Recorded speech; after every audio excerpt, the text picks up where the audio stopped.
খুলনা বইমেলা 2024। আজকে 17 ডিসেম্বর, মেলার প্রথম দিন। আলহামদুলিল্লাহ, আজকে সমস্ত মেলা প্রাঙ্গণ লোকারণ্য। আলহামদুলিল্লাহ, আজকে আমাদের মাঝে উপস্থিত আছেন বিশিষ্ট লেখক সম্পাদক জাকারিয়া মাসুদ ভাই। জাকারিয়া মাসুদ ভাই আমাদের মাঝে আলোচনা করবেন আজকে। আপনাদের জন্য ভাই অনেক কষ্ট করে ঢাকা থেকে এসেছেন, শুধু আপনার সাথে পরিচিত হওয়ার জন্য, মেলা প্রাঙ্গণ সব ভাইদের শুভেচ্ছা জানানোর জন্য আসছেন। মূলত আজকে আমাদের জাকারিয়া মাসুদ ভাইয়ের কথা শোনার জন্য ভাইরা এসেছেন। আমরা কোনো ভূমিকা ছাড়াই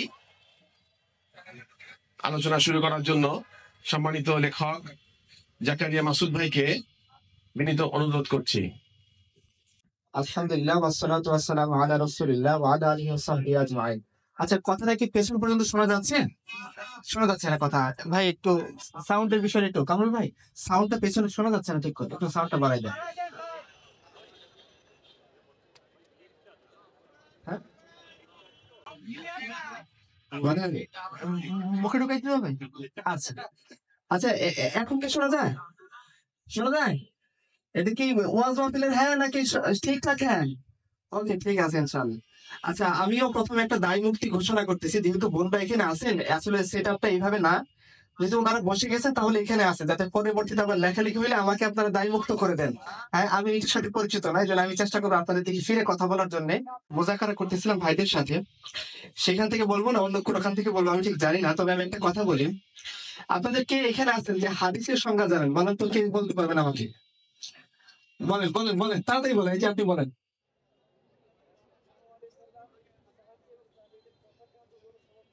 আরেকজন বলেন, হয় নাকি? বলেন, উসুলুল হাদিস পরিভাষায় হাদিস কাকে বলে বলেন।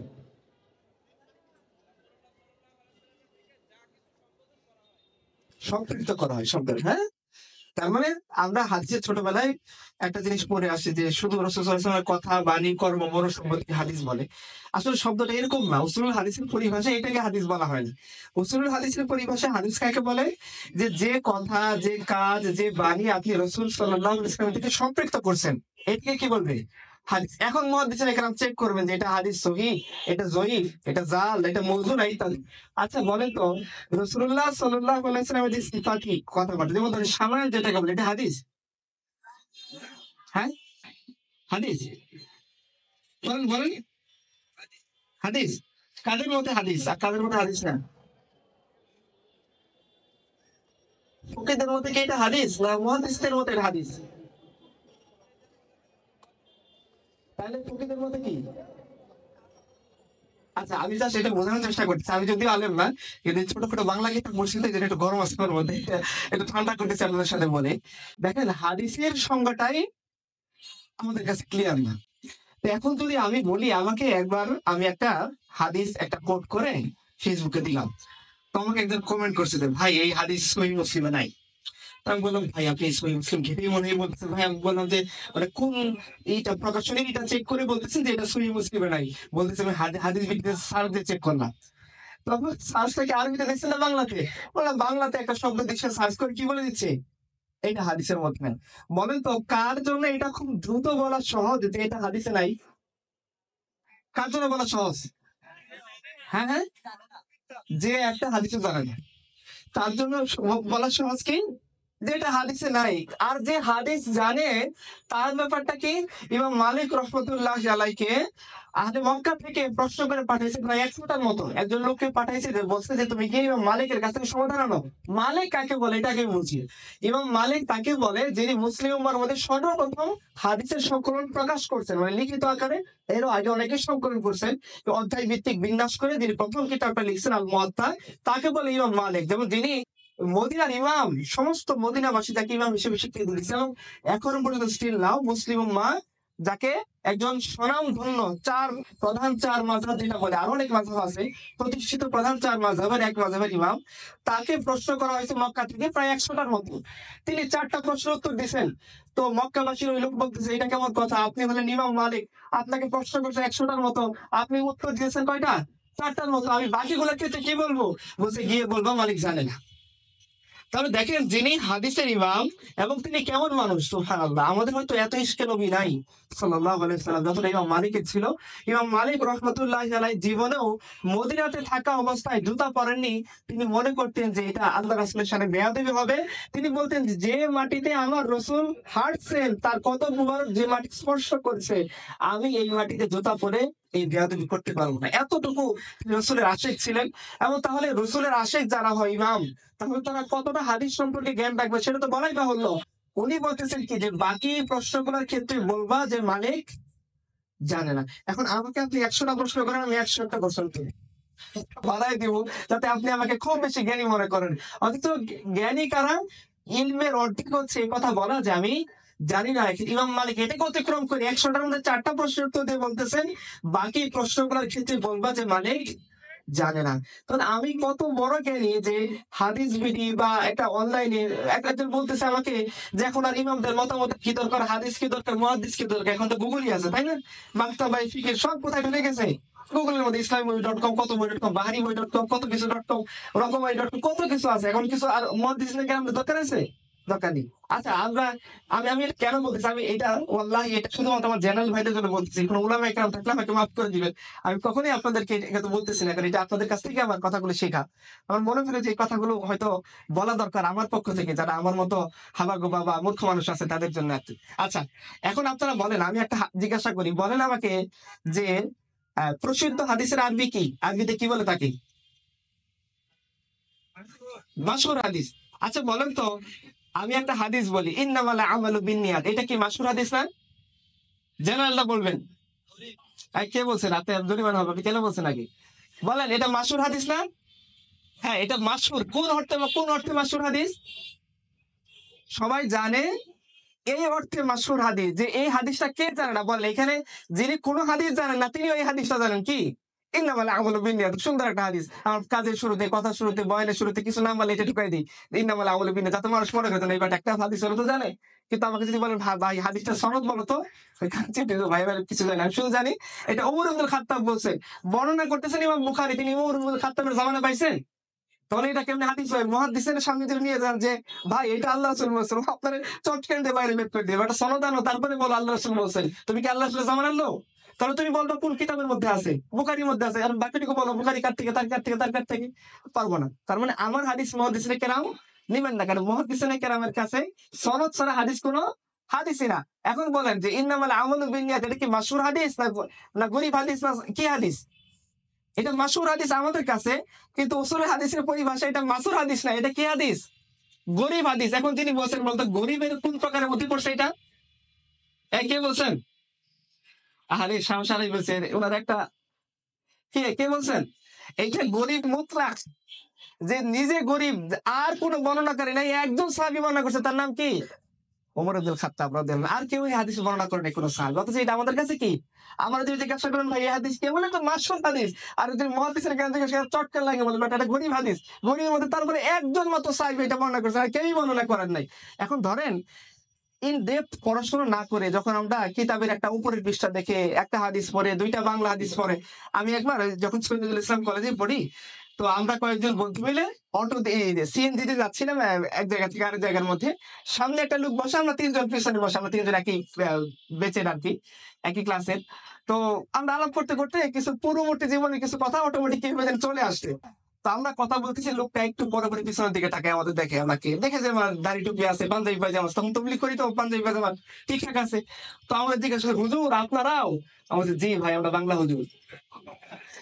আচ্ছা, তো ধরেন আমার মতো যারা বাংলা হুজুর আছেন বা ইংরেজি হুজুর আছেন, তারা যদি আমরা মনে করি যে ধরেন একটা কিতাব পড়ছি, একটা কিতাবের উপর একটা হাদিস দেখছি, এখন আমি বলে দেবো কি এটা হাদিস না। এরকম একটা আমারও টেন্ডেন্সি আসছিল।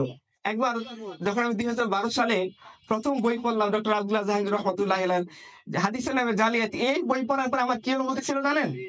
মনে হয়েছে যে মোহাম্মদ সিংহের মধ্যে সবচেয়ে বড় মহাদ্দিস ছিলাম আমি, যে হাদিস বলা পড়া মাত্রই জানি এটা সহি জয়ীফ না গরীব নাকি জাল। তখন আমি টাচ করে না এটা বাদ, এটা বাদ, এটা বাদ। কিন্তু যখন আমাকে যদি এখন 2024 সাল আমাকে যদি বলেন যে ভাই এই হাদিস সহি না জয়ীফ, আমি আপনাকে ধরে কথা পিটাবো আগে যে এটা কি আমার কাছে দেওয়ার মতো জিনিস নাকি, যে আমি এমন মূর্খ মানুষ যে হাদিসটা আরবিতেই পড়তে পারি না, তাকে তুমি আপনি এসে জিজ্ঞাসা করতেছেন যে ভাই এই হাদিস সহি জয়ীফ না গরীব, তাহলে আমি আপনাকে কি করতে পারি বলেন? কিছুই করতে পারবো না। তো এই জন্য আমি শুধু এটাই বলতেছি যে কিতাবের উপরে একটা জিনিস থাকে, কিতাবের ভেতরে আরেকটা জিনিস থাকে। হয়তো দেখা যাচ্ছে একই হাদিস আপনি পড়েছেন, কিছু তো উল্টাইলে, যেমন ধরেন ইহরাম অবস্থায় আপনি বিয়ের প্রস্তাব দিতে পারবেন কি পারবেন না, আবু দাউদের এক হাদিসের মধ্যে আপনি পাবেন পারবে, পরে হাদিসের মধ্যে দেখবেন আপনি পারবেন না, দুটোই সহি হাদিস। আপনি এবার সমাধান কি দিবেন? ঠিক আছে, আমার মাঝহের বাইরে যেটা ওটা কি বাতিল। এই যে আমাদের একটা টেন্ডেন্সি যে আমরা যে মত অনুসরণ করি, বাংলা মৌলবী যারা, বাংলা হুজুর যারা, তারা এটা নিয়ে এত বেশি মতবিরোধে লিপ্ত হয় যে আমি আমার বিপরীত ধর্মী ভাইকে, বিপরীত মত অবলম্বনকারী ভাইকে, যারও পক্ষে হাদিস আছে, যারও পক্ষে কোরআন আছে, যার পক্ষে সাহাবায়ে কেরাম আসার আছে, যেমন ধরেন আপনারা বুখারীতে একটা হাদিস আপনারা অনেকেই পড়ছেন, সবাই পড়ছেন, কুকুরের ঝোঁটা কয়বার ধুইতে হয়? কয়বার ধুইতে হয়? 7 বার ধুইতে হয়। এই হাদিস কে বর্ণনা করছেন? আবু হুরায়রা বর্ণনা করছেন। আবু হুরায়রা নিজে কয়বার ধুইছেন বলেন তো দেখি? এখন যদি আপনি দেখেন হাদিসের রাবী বলতেছে তুমি 7 বার ধোও, নিজে গিয়ে ধুইছেন 3 বার, এখন কি করবেন? আবু হুরায়রা বাতিল না? ও হাদিস তো কিছু জানে না, তাই না? ও শহীদুল ইসলাম কলেজে পড়ছে না? নাকি এখানে ভার্সিটিতে পড়ুয়া লোক? আপনি কি করবেন? তাকে কি করবেন এখন? এখন আপনি সমাধান কি দিবেন? হাদিস যিনি বর্ণনা করতেছেন তিনি হাদিসের বিপরীত আমল করতেছেন, এবং তিনি হচ্ছেন আবু হুরায়রা রাদিয়াল্লাহু আনহু, যিনি রাসূলুল্লাহ সাল্লাল্লাহু আলাইহি ওয়াসাল্লামের কাছে বলতেছেন, ইয়া রাসূলুল্লাহ, আমি তো পড়ে কিছু মনে রাখতে পারি না। রাসূলুল্লাহ সাল্লাল্লাহু আলাইহি ওয়াসাল্লাম তাকে কোলে বুক জাপটে ধরে একটা চাপ দিয়েছেন, দিয়ে ছেড়ে দিয়েছেন। এরপরে তিনি বলছেন যে এরপর থেকে আমি হাদিস শোনার পর কোনো কিছু ভুলে যাইনি। ইনি কি কি করছেন তাহলে? তো এই যে ব্যাপারগুলো, এগুলো আরো অনেক লম্বা আলোচনা। আমি আলোচনা শুরুর আগে একটা জিনিস আপনাদেরকে বলার জন্য, ভাই হিসেবে যারা জেনারেল আছে শুধু তাদেরকে, অবশ্যই ওলামায়ে কেরামকে না, কারণ ওলামায়ে কেরামকে নসিহত করার মতো যোগ্যতা আল্লাহ তাআলা আমাদের দেননি। আমরা তাদের ছাত্র, তাদের দর্শনে বসেই আমরা ইলম অর্জন করি।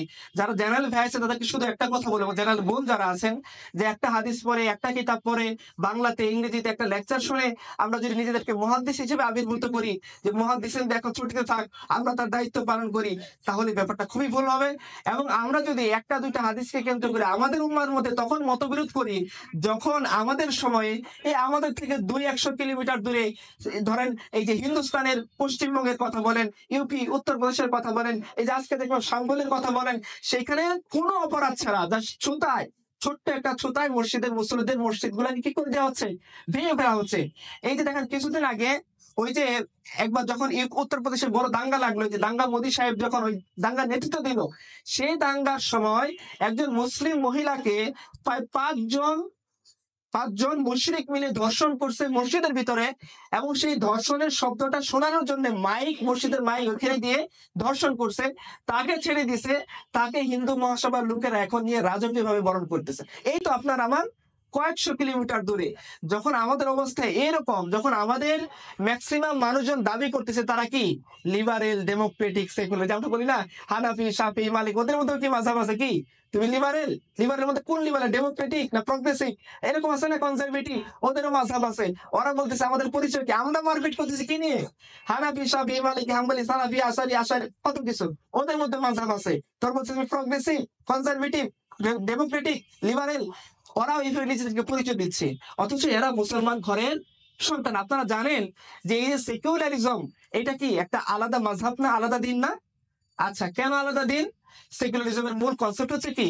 আল্লাহ সার্বভৌম ক্ষমতার অধিকারী না। আচ্ছা, এখানে যারা রাষ্ট্রবিজ্ঞান পড়ছেন বা পড়েন নাই, কোন জীবনে আমাদের মতো সমাজ বিজ্ঞানও পড়ছেন, তারা বলেন তো রাষ্ট্রের উপাদান হইতে গেলে কি কি জিনিস লাগে? বলেন বলেন, ওই যে হাত উঠেছেন, বলেন তাড়াতাড়ি বলেন, আপনি বলেন।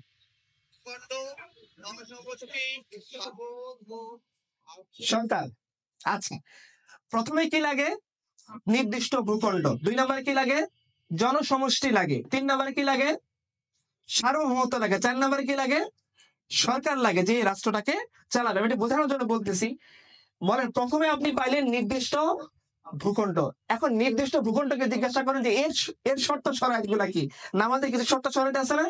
এরকম নির্দিষ্ট ভূখণ্ডের কিছু শর্ত শরাইত আছে। তার মধ্যে প্রধান শর্ত কি? এই ভূখণ্ড হবে সার্বভৌম। ভূখণ্ড কি হবে? আমরা বলি না স্বাধীন সার্বভৌম বাংলাদেশ, তার মানে কি নির্দিষ্ট ভূখণ্ড যে আপনি বললেন এই ভূখণ্ড কি হবে সার্বভৌম। 2 নম্বর আপনি কি বললেন জনসমষ্টি, এই জনসমষ্টির মূল কথা কি প্রত্যেকটা মানুষ সার্বভৌম ক্ষমতার মালিক কে?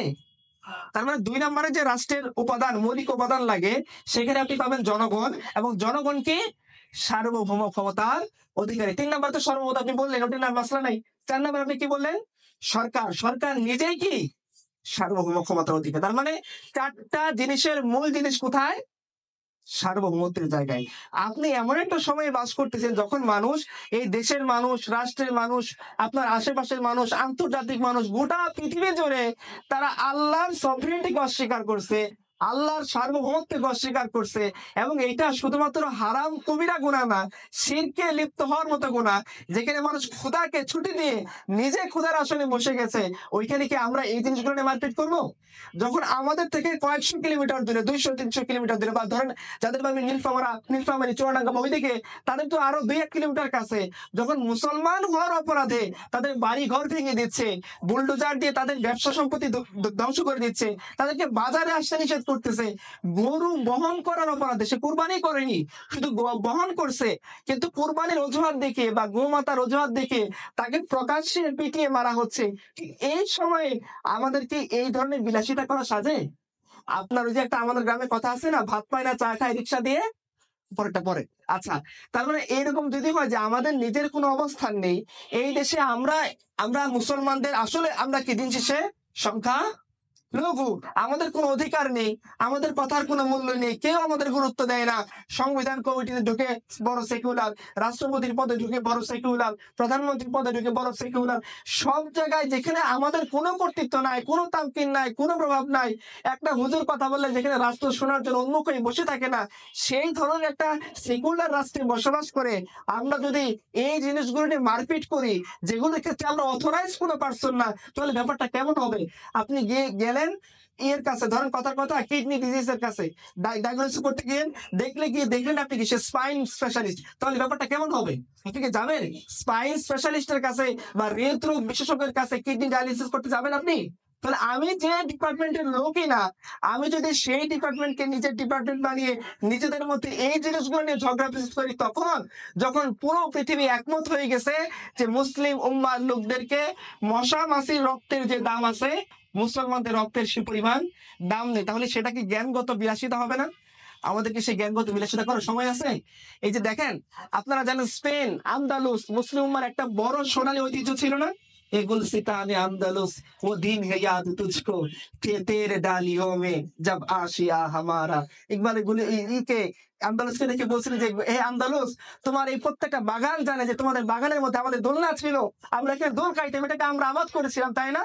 मगरिब की वादियों में गूंजी आजा हमारी थमता ना था किसी से सैले रवा हमारा। এগুলো দেখে তিনি আমরা আবেগ আপ্লুত হই। সিসিলি, আমাদের এই যে স্পেন, আন্দালুস, ইমাম ইবনে হাজম আন্দালুসি রাহমাতুল্লাহি আলাইহি কত বড় ইমাম, এই আন্দালুসে জন্মগ্রহণ করেছেন। ইমাম মালিকের ছাত্র ছিলেন কি কাজী ইয়াস আর শিফা কিতাবের লেখক ইবনে রুশদ, কত বড় বড় মানুষ এই আন্দালুস থেকে জন্মগ্রহণ করছেন।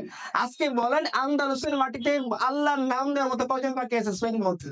কেউ নাই যারা আল্লাহর নাম নিবে। অথচ একটা সময় এই স্পেন, এই আন্দালুস আমাদের মুসলিমদের গৌরবের বিষয় বস্তু ছিল। এই হিন্দুস্তান একটা সময় মুসলমানরা একটা, এই যে দেখেন আপনারা হিন্দুস্তানের প্রাচীন ড্রেস লেখে সার্চ দিবেন, হিন্দুস্তানের কালচার লেখে সার্চ দিবেন, দেখবেন যে ওসব মানুষ পোশাক পরতে জানতো না, শুধুমাত্র পুরুষরা নেংটি টাইপ একটা পোশাক, নেংটি বুঝেন না, নিচ থেকে পাঞ্জাবের পরে এরকম একটা নেংটি পোশাক পরতো, বুক খালি থাকতো। মেয়েদের বুক ঢাকার জন্য, স্তনের জন্য কি দিতে হইতো? কর দিতে হইতো। এরকম একটা সমাজ ছিল, ওই সমাজকে পাল্টে ভদ্র করা হয়েছে। আজকে সে সমাজ আবার কোথায় ফিরে যাচ্ছে? দেখেন কোথায় ফিরে যাচ্ছে, চরম হিন্দুত্ববাদের মধ্যে তারা প্রবেশ করে যাবে। ইভেন আমরা কি মনে করবেন যে মোদির চেয়ে অমুক ভালো তমুক ভালো? কেউই ভালো না। র গঠন করা হয়েছে কার আমলে? মোদির আমলে। কার তাহলে? এবং এটা গঠন করা হয়েছে কেন? ঠিক আছে, ওগুলো সব আপনারা বেশি বললে আবার এই যে কালো গাড়ি দাঁড়িয়ে থাকবে, আমাদের কোথায় নিয়ে যাবে খুঁজেই পাবেন না। আচ্ছা, তো এই যে আপনারা যাকেই মনে করেন, আল্লাহর কোরআন বলছে যে বিধর্মী যারা, তারা এই যে বিশেষ করে যারা এই যে একেবারে মুশরিক যারা, তারা চরম মাত্রার আপনার সাথে গাদ্দারি করবে, এটাই তাদের ইতিহাস। যখন মুসলিম উম্মাহ ছিল তখন তারা এটা দাবিদারি করছে, যখন ইংরেজ আসে তখন এটা দাবিদারি করছে, এটা তাদের কালচার, তাদের হিস্ট্রি। আচ্ছা, সেদিকে আমি যাচ্ছি না। আমি বলতেছি কি, যখন আমাদের শত্রুরা চতুর্দিক থেকে আমাদেরকে মারার জন্য ঐক্যমত, তখন আমরা নিজেদের মধ্যে কি নিয়ে ঐক্যমত? যে আমি তোমার মসজিদে ঢুকতে দেবো, তুমি বাইরে হও। তাই না? মসজিদের মধ্যে সাইনবোর্ড টানাই দিই না আমরা? অনেক জায়গায় আপনারা দেখবেন যে, এবং তবলিগের মধ্যে বর্তমান বিভাজন হওয়ার কারণে কি এক গ্রুপ আর গ্রুপে সাইনবোর্ড টানাই দিচ্ছে যে এই মসজিদে অমুক জামাত আসলে, ঠিক আছে, এটা তারা আল্লাহর কাছে হিসাব দিবে। তো আমরা যারা বোঝমান, তারা যদি এই ধরনের কাজ করি, আমাদের শক্তি খুব বাড়বে না? আমরা আরো শক্তিশালী হবো, তাই না? যদি আমরা নিজেদের মধ্যে ফিরকা ফিরকা বানিয়ে আমরা আলাদা হই, তাহলে আমরা খুব শক্তিশালী হবে না? শক্তিশালী হবে কিসের মাধ্যমে? এক উম্মার অন্তর্ভুক্ত হওয়ার মাধ্যমে। থাক, সব বাদ দেয়। সে কি করছে? লা ইলাহা ইল্লাল্লাহ। যে প্রশ্নগুলোকে আপনি ফিরকাবাজির মাধ্যম বানাইছেন, আমাকে বলেন তো এই প্রশ্নগুলো সাহাবায়ে কেরামের জামানায় ছিল? আপনি যে আকীদার বিষয়গুলিকে মাসলার বিষয় বানাইছেন, মাযহাবের বিষয় বানাইছেন, ফিকহের বিষয় বানাইছেন, এই প্রশ্নগুলো সাহাবায়ে কেরাম কখন আল্লাহর সাথে করছিলেন? ছিলই না। এটা শত বছর পরে উদ্ভাবন হয়েছে, মানুষ ইজতিহাদের ভিত্তিতে একটা ফয়সালা দিয়েছে। তো এগুলো নিয়ে আমরা কেন মারপিট করবো? যে ঈমান সাহাবায়ে কেরামের ছিল, আমাদের জন্য ততটুকুই এনাফ। আমাদের জন্য ততটুকুই এনাফ যে আল্লাহ কোথায়, আল্লাহ কে, আল্লাহর শক্তি কি, এতটুকু জানলে আমাদের চলবে। এটার পরে আরো গিয়ে আরো মাকতাবে ফিকির বানিয়ে আরো উলামাতের বিষয়গুলো ফেসবুকে এনে নিজেদের মধ্যে মারপিট করে দলাদলি করে নিজেদের শক্তি বাড়ানোর মধ্যে কি ফায়দা আছে? আমি জানি না। যারা করতেছেন অবশ্যই তারা আল্লাহর কাছে দায়বদ্ধ থাকবেন ইনশাআল্লাহ। আচ্ছা, এটা আমার মূল কথা, প্রথম কথা হলো এটা। ২ নম্বর কথা, যে কথা বলতে গেলে দেখা যাচ্ছে অনেক মানুষজন সেমিনারে শত শত টিকিট, হাজার হাজার টিকিট বিক্রি হচ্ছে, মানুষজন আসতেছে, কথা শুনতেছে, কিন্তু সব জায়গায় গিয়ে একটা প্রবলেম বা একটা সমস্যার কথা ভাইরা বলতেছেন। প্রত্যেকেই বলতেছেন যে ভাই, যখন কাজের কথা বলি তখন কোনো লোক খুঁজে পাওয়া যায় না। যখন কাজের প্রশ্ন দেখা যায় যে ভাই তুমি এই কাজটা করো, লোক খুঁজে পাওয়া যাবে না। কিন্তু নারায়ে তাকবীর দিবেন, একবার দেখবেন ১,০০০ মানুষ আপনার পিছনে নারায়ে তাকবীর দিবে। কিন্তু নারায়ে তাকবীর দিয়ে আপনি যদি জালিমের জিন্দাখানায় বন্দী হয়ে যান, যে সমস্ত মানুষরা আপনার পিছনে নারায়ে তাকবীর দিয়েছিল, তারা কোনোদিন খোঁজ দিবে না আপনি এখন কি অবস্থায় আছেন। তাহলে এই নারায়ণ তাকবীরের শক্তি আপনি কোথায় উপলব্ধি করলেন? আপনি শক্তি দিয়ে তাকে অনুপ্রাণিত করলেন, সে হক কথা বলে গেল। সে যখন জালিমের জিন্দাখানায় বন্দী হলো, তখন আপনার উপর ওয়াজিব দায়িত্ব বর্তাইছিল এই লোকটাকে জালিমের বন্দিদশা থেকে কি করা? মুক্ত করা। আপনি করছেন? আমি করছি? করিনি। তার মানে আমরা যদি মনে করি যে না, অনেক লোক আমাদের কথা শুনতেছে, অনেক মানুষ আসতেছে দূর থেকে, যে কিছুক্ষণ আগে বললেন যশোর থেকে ভাইয়েরা আসতেছেন, যদি আমরা মনে করি বাস ইসলাম কায়েম হয়ে গেছে, না, ইসলাম কায়েম হয়নি। আপনি দেখেন সেকুলারদের সমাবেশ আমাদের যে বেশি লোক হয় না? গান বাদ্য বাজনা পার্টি করে আমাদের যে বেশি লোক হবে না? আজকে যদি জেমস আসতো, এইখানে ধরেন কি পরিমাণ লোক হইতো? তাহলে যদি আপনি মনে করেন, আমি মনে করি যে সংখ্যা বাড়াটাই আমাদের ইসলামের উন্নতির লক্ষণ, সংখ্যা বাড়াটাই আমাদের বিজয়ের লক্ষণ, সংখ্যা বাড়াটাই আমাদের ভালোর লক্ষণ, তাহলে এটা হচ্ছে না। কারণ সংখ্যার দিক থেকে আমরা এখনো পিছিয়ে আছে। আর মূল কথা হলো, সংখ্যার দিক কিছু আসে যায় না, কারণ মুসলিমরা কখনোই সংখ্যার বলে বিজয় লাভ করেনি। তারপরে আমরা যতগুলো মানুষ আছি এখানে যেমন ফিরকাবাজি করি, একজন আরেকজনকে আলাদা করে দিই। আমার মুসলমান ভাই সে কালেমা পড়ে আসছে, তাকে মসজিদ থেকে যদি বের করে দিই, আমার ভাই যে কালেমা পড়ে আসে, সেও পড়ছে লা ইলাহা ইল্লাল্লাহ, সেও পড়ছে মুহাম্মদুর রাসূলুল্লাহ, আমি যদি তাকে এক ছাতার নিচে নিয়ে চলতে না পারি, আমার কারণে আমাকে অবশ্যই আল্লাহ তাআলা কিয়ামতের দিন দায়বদ্ধ করে দাঁড় করাবেন তার সামনে। আল্লাহ তাআলা আমাদেরকে হেফাজত করুন। এখন ২ নম্বর যে জিনিসটা দেখেন ভাই, আমরা সব কিছু নিয়ে ব্যস্ত। আমরা আমাদের ব্যবসা নিয়ে ব্যস্ত, আমাদের সংসার নিয়ে ব্যস্ত। এ ধরেন এই যে এখানে একটা প্রোগ্রাম হচ্ছে, ভাইরা কতদিন আগে থেকে এটা প্ল্যান পরিকল্পনা করতেছেন, অনেকদিন থেকে প্ল্যান পরিকল্পনা করা রাখছে। ঝামেলা হচ্ছে, এটা মিটাচ্ছেন, স্টল কে নিবে, কয়টা নিবে, কয়টা লাইট থাকবে, কয়টা মানুষ থাকবে, এদের আবাসনের ব্যবস্থা কি হবে, এরা খাবে কোথায়, মানুষ এসে বসবে কোথায়, এগুলো নিয়ে প্ল্যানিং করা লাগতেছে না? তাহলে দেখেন, ছোট্ট একটা বই মেলা, এটাকে কেন্দ্র করে যদি ধরেন ১০-১২ জন মানুষের ৭-৮ দিনের ঘুম হারাম করতে হয়, প্ল্যান প্রোগ্রাম করতে হয়, সামনে অবস্টাকলস গুলো আসলে সেটা মোকাবেলা কিভাবে করতে হবে এটা নিয়ে আলোচনা করতে হয়, তাহলে আপনি যে দিনের কথা বলি, যে দিন প্রতিষ্ঠার কথা বলি, যে দিন কায়েমের কথা বলি, সেই দিনটা যদি জমিনে, এমন জমিনে আপনি প্রতিষ্ঠা করতে চান যে জমিনের মধ্যে অলরেডি সেকুলারিজম গালেব হয়ে আছে, মানে প্রতিষ্ঠিত হয়ে আছে, সেটা খুব সহজে হয়ে যাবে না? ১০টা মাহফিল করলে তো হয়ে যাবে, তাই না? আমরা যদি ১০ জন মিলে তাকবীর দিই তাহলে হয়ে যাবে না? কিচ্ছু হবে না। কেন হবে না? রাসূলুল্লাহ সাল্লাল্লাহু আলাইহি ওয়াসাল্লাম আমার আপনার চেয়ে যদি আমি তুলনা করি, কোন তুলনা আল্লাহ রাসূলের সাথে চলবে না। তিনি এত বড় উঁচু মাপের বুজুর্গ ছিলেন। সেই রাসূলুল্লাহ সাল্লাল্লাহু আলাইহি ওয়াসাল্লাম ফতে মক্কা করছেন কত বছর পরে? তার নবুয়তের জিন্দেগীর প্রায় 21 বছর পরে তিনি কি করছেন? ফতে মক্কা করছেন, মক্কা বিজয় করছেন। আমি আপনি যদি মনে করি যে 21 ঘন্টার মেহনত করে, 21 মিনিটের মেহনত করে, 21 দিনের মেহনত করে আমরা জমিনের মধ্যে দিন কায়েম করে ফেলবো, নারায়ে তাকবীর, তাহলে সেটা হবে না। রাসূলুল্লাহ সাল্লাল্লাহু আলাইহি ওয়াসাল্লামের মতো মানুষ, যিনি আল্লাহর কাছে সবচেয়ে মাকবুল বান্দা ছিলেন, যিনি দোয়া করলেই কবুল, যিনি চাইলেই কবুল, যিনি নামাজে দাঁড়ানোর সাথে সাথে আল্লাহ তাআলা জিবরিলকে পাঠিয়ে দিলেন তার কষ্টকে লাঘব করার জন্য, এই লেভেলের মহান মানুষ, তার সময় লাগছে প্রায় 21 বছর জাজিরাতুল আরবের মতো একটা জায়গার মধ্যে দিনকে গালেব করতে, জাহিলিয়াতকে দূর করে পুরোপুরি ইসলাম আনতে তারও সময় লাগছে, তারও প্ল্যান করা লাগছে, তারও কৌশলের মধ্যে দিয়ে যেতে হয়েছে।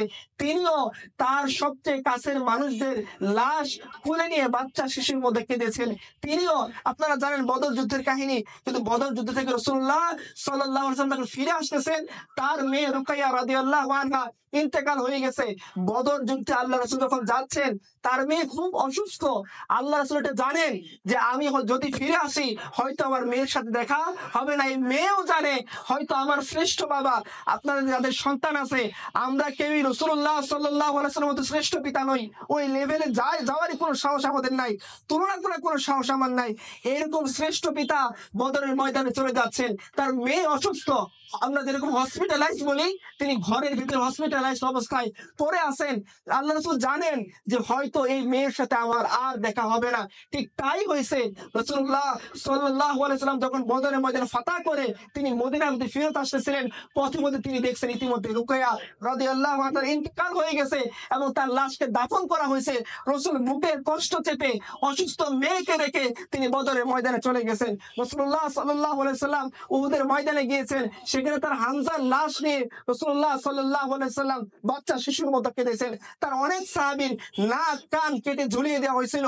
আপনার আব্দুল্লাহ ইবনে জাহাশ রাদিয়াল্লাহু আনহুর কথা জানেন, তার নাক কাটা হয়েছিল, তার কান কাটা হয়েছিল, তার চোখ কাটা হয়েছিল, সেগুলোকে ঝুলায় রাখছিল মুশরিকরা। রাসূলুল্লাহ সাল্লাল্লাহু আলাইহি ওয়াসাল্লাম এই দৃশ্য দেখছেন। রাসূলুল্লাহ সাল্লাল্লাহু আলাইহি ওয়াসাল্লাম আহজাবের যুদ্ধের মধ্যে এমন ভয়ানক পরিস্থিতির মুখোমুখি হয়েছে যে নামাজ কাজা হয়ে গেছে, মাসের কয়েক দিনের পর দিন মুশরিকরা অবরোধ করে রাখছে। এমন অবস্থা হয়েছে, আল্লাহ কুরআন বলতেছে যে ম্যাক্সিমাম মানুষ প্রকম্পিত হয়ে গিয়েছিল।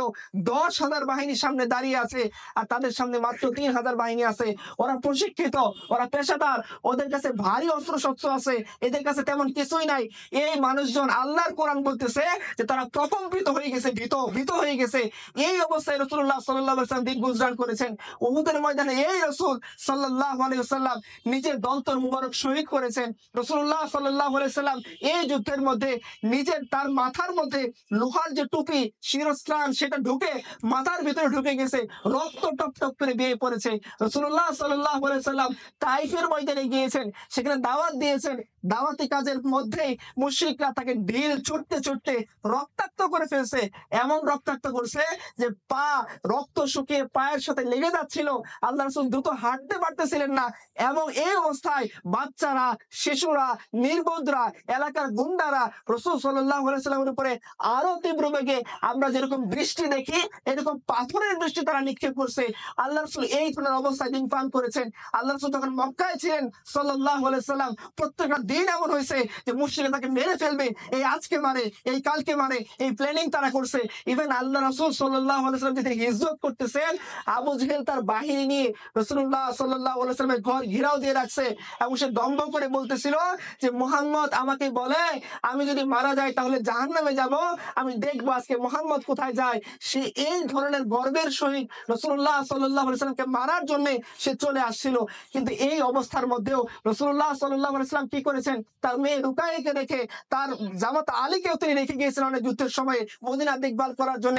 তার অনেক সাহাবীর লাশ তিনি কোলে নিয়ে কেঁদেছেন, যেমনটা কেঁদেছেন তিনি হামজা ইবনে আব্দুল মুত্তালিবের ক্ষেত্রে, যেমনটা তিনি কেঁদেছেন মুসআব ইবনে উমাইরের ক্ষেত্রে, যেমনটা তিনি আব্দুল্লাহ ইবনে জাহাশের লাশ দেখে কেঁদেছেন। অনেক যুদ্ধ হয়েছে। মুতার যুদ্ধের মধ্যে আপনারা জানেন রাসূলুল্লাহ সাল্লাল্লাহু আলাইহি ওয়াসাল্লামের সবচেয়ে ক্লোজ যে চাচাতো ভাই জাফর ইবনে আবি তালিব, যখন রাসূলুল্লাহ সাল্লাল্লাহু আলাইহি ওয়াসাল্লাম ইহুদের সাথে প্রথম একটা যুদ্ধে জয়লাভ করলেন, জাফর রাদিয়াল্লাহু তাআলা হাবশা থেকে তিনি মদিনায় আসলেন।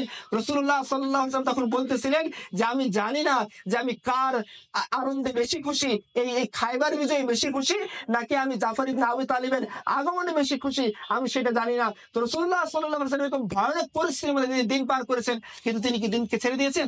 না।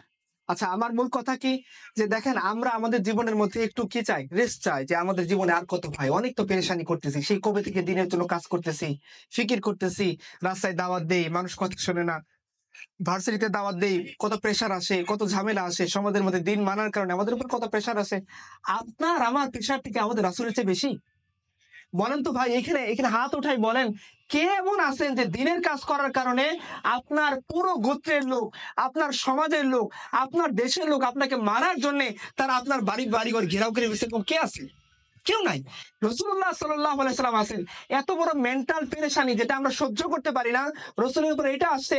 আল্লাহ রাসূল সাল্লাল্লাহু আলাইহি সাল্লাম তার বাসায় খাবার রান্না হচ্ছে। আল্লাহ রাসূলের ঘরে খাবার আর কতই ইবাদত হচ্ছিল। খাবার রান্না হচ্ছে। এই সময়ে মুশরিকরা, যে আমরা বর্জ্য বলি না, উটের বর্জ্য, সেটা রাসূলুল্লাহ সাল্লাল্লাহু আলাইহি সাল্লাম পাতিলের দিকে নিক্ষেপ করছে, যাতে আল্লাহ রাসূল রাতের বেলা খাইতে না পারেন। ক্ষুধার্ত অবস্থায় রাসূলুল্লাহ সাল্লাল্লাহু আলাইহি সাল্লাম দিনের কাজ করছেন। হাদিসের বর্ণনার মধ্যে আসছে যে একবার খুব ঝড় হচ্ছে, প্রবল ঝড়। আল্লাহ তো ছোট্ট একটা মশাল জ্বালিয়ে তিনি এগিয়ে যাচ্ছেন। অনেক সাহাবা একরাম বলছে, ইয়া রাসূলুল্লাহ, প্রচন্ড ঝড়ের রাত, কে না কি হয়, ধূলিঝড় উঠতেছে, এই প্রচন্ড ভয়ানক অবস্থার মধ্যে আপনি কোথায় যাচ্ছেন? রাসূলুল্লাহ সাল্লাল্লাহু আলাইহি ওয়াসাল্লাম বলতেছেন, ও আমার সাহাবীরা, আমি শুনতে পাইছি যে মক্কার বাইরে থেকে একটা কাফেলা আসছে হজের জন্য, আমি ছুটে যাচ্ছি, যদি তারা আমাকে একটু আশ্রয় দেয়, যদি আমি তাদের এখানে চলে যেতে চাই। এভাবে রাসূলুল্লাহ সাল্লাল্লাহু আলাইহি সাল্লাম দিনের পর দিন, মাসের পর মাস কতটা জায়গায় মাক্কি জীবনে দৌড়াইছেন, একটু সিরাতের কিতাবটা খুলে দেখেন। কয়দিন তিনি গেছেন যে তিনি তার ওয়াইফ খাদিজা রাদিয়াল্লাহু আনহা নিয়ে রেস্টুরেন্টে খেতে গেছেন। কয়দিন এরকম হয়েছে যে তিনি তার আমাদের আম্মা জান খাদিজা রাদিয়াল্লাহু আনহা নিয়ে পার্কে ঘুরতে গেছেন। কতদিন এরকম হয়েছে যিনি এই উনার ওয়াইফকে নিয়ে, উনার সন্তানদেরকে নিয়ে একটু রিসোর্ট পার্কে ঘুরতে গেছেন। আপনি পাবেন না আল্লাহ রাসূলের জীবনের মধ্যে, পুরোটা মাক্কি জীবনের মধ্যে এত বেশি পরিশ্রম করছেন। মাক্কি জীবনের কিতাব খুললে আপনি শুধু পাবেন এই নির্যাতন, সাহাবায়ে কেরাম নির্যাতিত হচ্ছেন। তার মধ্যে একটা হচ্ছে কি, ইয়াসির রাদিয়াল্লাহু আনহুর পরিবার এমন নির্যাতনের শিকার হয়েছে যে মক্কাবাসীর মধ্যে একটা জিনিস ছিল বংশপ্রীতি। ইয়াসির রাদিয়াল্লাহু আনহুর পরিবারের কেউ আপনজন এই মক্কায় জন্মগ্রহণ করেননি, ওনারা মক্কার বাইরে থেকে আসছিলেন। এই সুযোগটা পুরোদমে মক্কার মুশরিকরা ইস্তেমাল করছে, এই পরিবারের উপর এমন ভাবে নির্যাতন করছে। রাসূলুল্লাহ সাল্লাল্লাহু আলাইহি ওয়াসাল্লাম দেখছেন, তার চোখের পানি ঝরছে, কিন্তু তিনি শুধু একটাই বলছেন, ইয়াসিরের পরিবার ধৈর্য ধারণ করো। এটা কতটা কষ্টের আপনার একটু উপলব্ধি করেন। আপনি যাদেরকে আজকে দিনী ভাই মনে করেন, সেই পেয়ারা মুহাব্বতের ভাই আপনার সামনে নির্যাতিত হচ্ছে, আপনার সামনে তার শরীর থেকে রক্ত ঝরতেছে, আপনার সামনে তাকে দিনের বেলায় বালুর মধ্যে, কোমর সমান বালুর মধ্যে ফুঁদে তাকে পাথর মারা হচ্ছে, আপনার সামনে এই প্রিয় ভাইকে বালুর মধ্যে শুয়ে বুকের ভেতরে বিশাল আকারের পাথর চাপা দিয়ে রাখা হচ্ছে। আপনি দেখতেছেন, শুধু এটাই বলতেছেন, হে প্রিয় ভাই ধৈর্য ধারণ করো, রাতের বেলা ঘুম আসবে না, চোখ দিয়ে অশ্রু অনবরত ঝরতে থাকবে, প্রত্যেকটা ক্ষণে ক্ষণে মনে হবে এই ভাইয়ের সাথে আমি চা খাইছি, কত গল্প গুজব করছি, কত রাত আমাদের দিনই আড্ডা মোজাকারা করতে করতে পার হয়েছে, আজকে ভাইয়ের এমন অবস্থা যে তাকে পাথর চাপা দিয়ে রাখা হয়েছে। শুধু আমি এটুকুই বলার ক্ষমতা রাখি যে ভাই তুমি ধৈর্য ধারণ করো।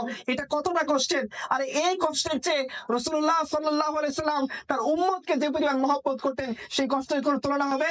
আরে রাসূলুল্লাহ সাল্লাল্লাহু আলাইহি সাল্লাম মেয়ে, আমাদের সবার প্রিয় ফাতেমা রাদিয়াল্লাহু আনহা, তিনি তার সাংসারিক জীবনে কষ্ট করছেন, কষ্ট করতে করতে এরকম হয়েছে, হাতের মধ্যে তার শক্ত হয়ে গেছে, হাতের মধ্যে ফুসকা পড়ে গেছে, পানি টানতে টানতে তার বুকের মধ্যে মশকের দড়ির দাগ লেগে গেছে। তিনি তার পিতার কাছে চাইতে গেছেন যে, ইয়া রাসূলুল্লাহ, হে আমার সম্মানিত পিতা, বদর যুদ্ধের পরে তো অনেকগুলো দাস দাসী আসছে, আমাকে একটা যদি খাদেমা দিতেন, তাহলে আমি আমার পারিবারিক কাজগুলো খুব সহজেই করতে পারতাম। এই যে দেখেন আপনার মেয়ে, যাকে আপনি বলছেন দো জাহানের সর্দার, যাক সর্দারেনি, জান্নাতে যিনি মহিলাদের নেত্রী হবেন, তার অবস্থা দেখেন, তার হাতে ফুসকা পড়ে গেছে, দড়ি মশকের পানির মশকের দড়ি টানতে টানতে তার বুকের মধ্যে দাগ লেগে গেছে। এই অবস্থা থেকে একটু রেহাই পাওয়ার জন্য আমাকে একটা খাদেমা দিয়ে সাহায্য করেন। রাসূলুল্লাহ সাল্লাল্লাহু আলাইহি সাল্লাম তার অন্য উম্মতের কথা চিন্তা করে একটা খাদেমা তার মেয়ে ফাতিমাকে দেন নাই, যে বলছেন বাসায় চলে যাও। খুব অভিমান করে ফাতিমা রাদিয়াল্লাহু আনহা বাসায় ফিরে গেছেন। রাত্রিবেলা রাসূল তো, তার মেয়ে তো, তিনি সান্ত্বনা বানানোর জন্য তার এখানে চলে গেছেন, খাদেমা নিয়ে চলে গেছেন, দাস নিয়ে চলে গেছেন, টাকা নিয়ে চলে গেছেন। না, তিনি দাসও সাথে নেননি, খাদেমাও সাথে নেননি, টাকাও সাথে নেননি। মেয়েকে শুধু এই বলে সান্ত্বনা দিয়েছেন যে তোমাকে একটা জিকির শিখাই দেই, এই জিকির তোমার এই খাদেমার চেয়েও কি উত্তম। যে রাসূল এতটা মহব্বত করতেন আমাকে আপনাকে, আম্মা জান আয়েশা জিজ্ঞাসা করছেন, ইয়া রাসূলুল্লাহ, প্রত্যেক নামাজের পরে আপনি কোন দোয়া বেশি বেশি করেন, এটা একটা প্রেক্ষাপট কি? আম্মা জান আয়েশা বলতেছেন, ইয়া রাসূলুল্লাহ, আপনি আমাদের একটু দোয়া করেন। রাসূলুল্লাহ সাল্লাল্লাহু আলাইহি ওয়াসাল্লাম বলতেছেন, হে আল্লাহ, তুমি আয়েশার আগের গুনাহ, তুমি আয়েশার পরের গুনাহ, সমস্ত গুনাহ ক্ষমা করে দাও। এই দোয়া পড়ার পর রাসূল বলতেছেন, আয়েশা, এই দোয়া কি তোমাকে সন্তুষ্ট করছে? রাসূলুল্লাহ সাল্লাল্লাহু আলাইহি ওয়াসাল্লাম এই কথা শুনে কে না সন্তুষ্ট হবে? রাসূল যদি আপনার জন্য এই দোয়া করেন, যদি আমার জন্য এই দোয়া করেন, কে না সন্তুষ্ট হবে? যে রাসূল বলতেছেন, তোমার আগের গুনাহ, তোমার পরের গুনাহ, তোমার সমস্ত গুনাহ আল্লাহ তাআলা মাফ করে দেন। আম্মা জান আয়েশা বলছেন, ইয়া রাসূলুল্লাহ, এটা এমন দোয়া, এই দোয়া শুনে কে না সন্তুষ্ট হবে? রাসূলুল্লাহ সাল্লাল্লাহু আলাইহি ওয়াসাল্লাম বলছেন, আয়েশা, শুনে রাখো, প্রত্যেক নামাজের পর আমি আমার উম্মতের জন্য এই দোয়া করি। এত মুহাব্বতের যিনি নবী, তিনি যখন এই দৃশ্য দেখতেছেন যে তার সাহাবী ইয়াসির রাদিয়াল্লাহু আনহু, তার যে ওয়াইফ সুমাইয়া রাদিয়াল্লাহু আনহা, তার ছেলে আম্মার রাদিয়াল্লাহু আনহুমা, ইনারা যখন মুশরিকদের দ্বারা অত্যাচারিত হচ্ছে, তার কাছে এই দৃশ্যটা কতটা বেদনাদায়ক হয়েছে, এই দৃশ্য আপনি আমি বুঝে উঠতে পারবো না। শিয়াবে আবু তালিবের মধ্যে আপনারা যান, টানা কয়েক বছর এই মুশরিকরা তাদেরকে বন্দী করে রেখেছে, এমন জেল দিয়েছে গিরিখাতের মধ্যে যে মুশরিকদের চাপের মধ্যে এই আনসার, এই মুহাজির সাহাবীদের যারা ছিলেন, মাক্কি সাহাবীদের বাচ্চাগুলো হাড়-নিসার হয়ে গেছে, তারা দুধ ম্যানেজ করতে পারেননি। সাদ ইবনে আবি ওয়াক্কাস রাদিয়াল্লাহু আনহু এই অবস্থার কথা স্মরণ করে তিনি বলছেন যে আমার এবং রাসূলের এমন দিন অতিবাহিত হয়েছে যে বাবলা গাছের পাতা ছাড়া আমাদের খাওয়ার মতো কিছু ছিল না, এবং এই পাতা খাইতে খাইতে আমাদের সবার পায়খানা ছাগলের মতো হয়ে গিয়েছে। কাটা, আমরা এটা সিদ্ধ করে জাল দিয়ে কাটা খাইছি, পাতা খাইছি, যখন জাল দেওয়ার উপকরণ পাইনি, আগুন পাইনি, শুকনো পাতা খাইছি, বলছেন আমাদের জিহ্বা ছিঁড়ে যাবে, এরকম একটা অবস্থা হয়েছে। এই অবস্থা আমাদের রাসূল দিন পার করছেন। মুশরিকদের মন গলেনি। যখন কোনো বাণিজ্য কাফেলা আসতো, আবু জেহেল সেই বাণিজ্য কাফেলার কাছে গিয়ে 3 গুণ 4 গুণ বেশি দাম হাঁকিয়ে দিত, যাতে শিয়াবে আবু তালিবে যারা বন্দী আছেন, আল্লাহ রাসূল, তার সাহাবীরা এবং আরো বনু হাশিমের যে সমস্ত মানুষরা, তারা যাতে খাইতে না পারে, মুশরিকরা চুক্তি করছে যে এদের সাথে কোনো মাল দিয়ে লেনাদেনা করা যাবে না, এদের কাছে দিয়ে দেওয়া যাবে না, এদের সাথে সম্পর্ক রাখা যাবে না, এদেরকে খাবার দেওয়া যাবে না। এরকম ক্রিটিক্যাল মোমেন্টে রাসূল সাল্লাল্লাহু আলাইহি ওয়াসাল্লাম জীবন পার করছেন। তার সামনে তার সাহাবীর ছোট্ট বাচ্চা যখন কেঁদে উঠছে, তার দিনের মধ্যে ওই মায়ের চেয়েও বেশি আঘাত লাগছে। এই দৃশ্য রাসূলুল্লাহ সাল্লাল্লাহু আলাইহি ওয়াসাল্লাম বরদাস্ত করেছেন। কিসের জন্য? তিনি তায়েফের দৃশ্য বরদাস্ত করেছেন। কিসের জন্য? তিনি উহুদের ক্ষতি বরদাস্ত করেছেন। কিসের জন্য? তিনি হুনাইনের ক্ষতি বরদাস্ত করেছেন। কিসের জন্য? তিনি তাবুকের ক্ষতি বরদাস্ত করেছেন। তার চাচাতো ভাইকে শহীদ করেছেন। কিসের জন্য? ফতে মক্কার সময় নিজে অবনত হয়েছেন। কিসের জন্য? তিনি তাবুকের যুদ্ধে নিজের সমস্ত কিছু দিয়ে কুরবানি করছেন। কিসের জন্য? যাতে আমার আপনার পর্যন্ত দিন আসে, দিন যাতে গালেব হয়, দিন যাতে জমির মধ্যে প্রতিষ্ঠিত হয়।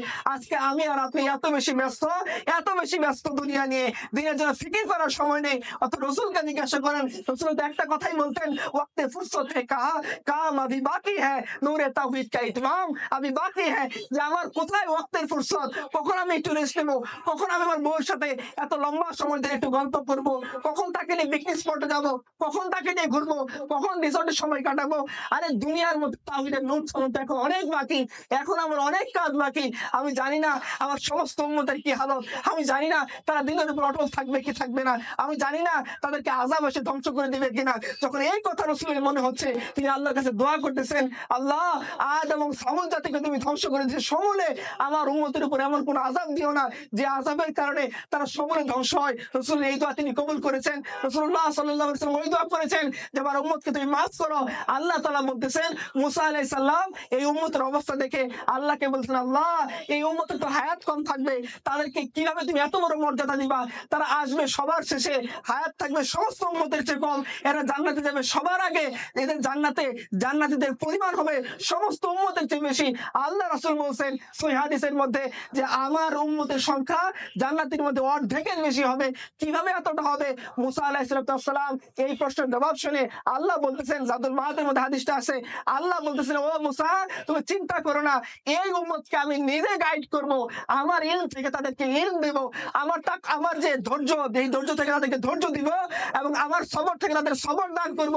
এই রাসূলের দোয়ার কারণে যে রাতের বেলায় উঠে দোয়া করতেছেন, তার দোয়া এত বেশি করুণ ছিল, সে সিজদা এত বেশি লম্বা ছিল, আরশে আজিমের উপর থেকে আল্লাহ তো সব দেখেন। তারপরে তিনি তার ফেরেশতা জিবরিল আমিনকে পাঠাইছেন, যাও আমার রাসূল এত বেশি কেন বেচাইন তাকে জিজ্ঞাসা করো, আল্লাহ সব জানেন। তারপরে তার রাসূলকে সান্ত্বনা দেওয়ার জন্য এই জিবরিলকে পাঠাইছেন। জিবরিল আমিন আলাইহিস সালাম তিনি এসে জিজ্ঞাসা করতেছেন, এ মুহাম্মদ আপনি কেন কাঁদতেছেন, কেন আপনি কষ্ট করতেছেন, কেন সারা রাত ধরে একটা আয়াত করতেছেন যে আল্লাহ তুমি যদি তাদের মাফ করে দাও, তারা তো তোমারই বান্দা।